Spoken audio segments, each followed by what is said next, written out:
जैसे कि पूरे बिहार में 46 पॉलिटेक्निक कॉलेज है। तो आप सोचिए कि अगर किसी मंत्री के पास में इतना भी समय ना हो जिससे वो जो है कि पूरे पॉलिटेक्निक संस्थान को या जो भी ये साइंस एंड टेक्नोलॉजी से जुड़ी हुई संस्थान है उस संस्थान को एक बार विजिट कर ले, वहाँ का माहौल देख ले कि किस तरीके की वहाँ जाने वाली सड़कें हैं, किस तरीके से वहाँ भवन है,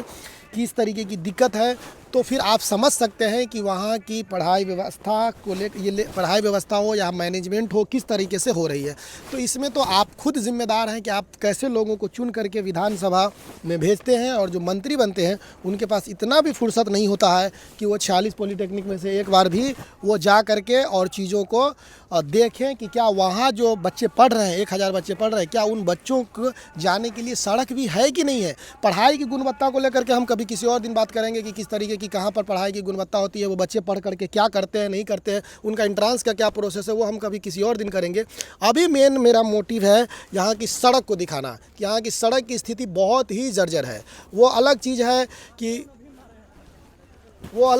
कि वहाँ पर बच्चे जो है मतलब कि पढ़ाई की क्या व्यवस्था है, किस तरीके से पढ़ाई होती है नहीं होती, वो अलग चीज़ है, वो कभी किसी और दिन बात करेंगे, अंदर की बात होगी वो। लेकिन अभी मेन है बाहरी मैं आपको बता दूँ, सड़क जो मेन है कि बच्चे पहले यहाँ पहुँचेंगे तभी तो यहाँ पढ़ेंगे। और आपको बता दें कहीं ना कहीं पॉलिटेक्निक कॉलेज हो गया या जो भी विज्ञान एवं प्रौद्योगिकी की संस्थान है उसमें आप देखेंगे तो ड्रॉप आउट रेट मतलब बच्चों की जो नामांकन का दर है वो कहीं ना कहीं कम हुआ है। उस कम होने का कारण ये है कि आप खुद सोच सकते हैं कि जब उनकी बेसिक नीड जो ज़रूरतें नहीं मतलब आने जाने की सड़क हो गई या रहने सहने का जो साधन है वो जब उनको आसानी से नहीं उपलब्ध होगी तो कहीं ना कहीं जो है बच्चे कहीं इससे डरते भी रहते हैं कि मैं कैसे जाऊँगा इस साइड इलाके में, कैसे जाकर वहाँ रहना होगा। और आप समझ रहे हैं इस बातों को। तो मैं जो है सो कि आपको दिखाऊंगा कि ये कॉलेज जो बना था उस समय मंत्री जो थे वो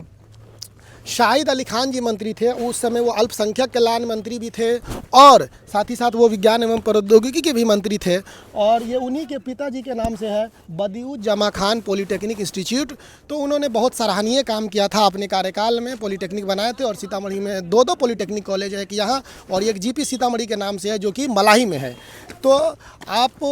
सोचिए और देखिए कि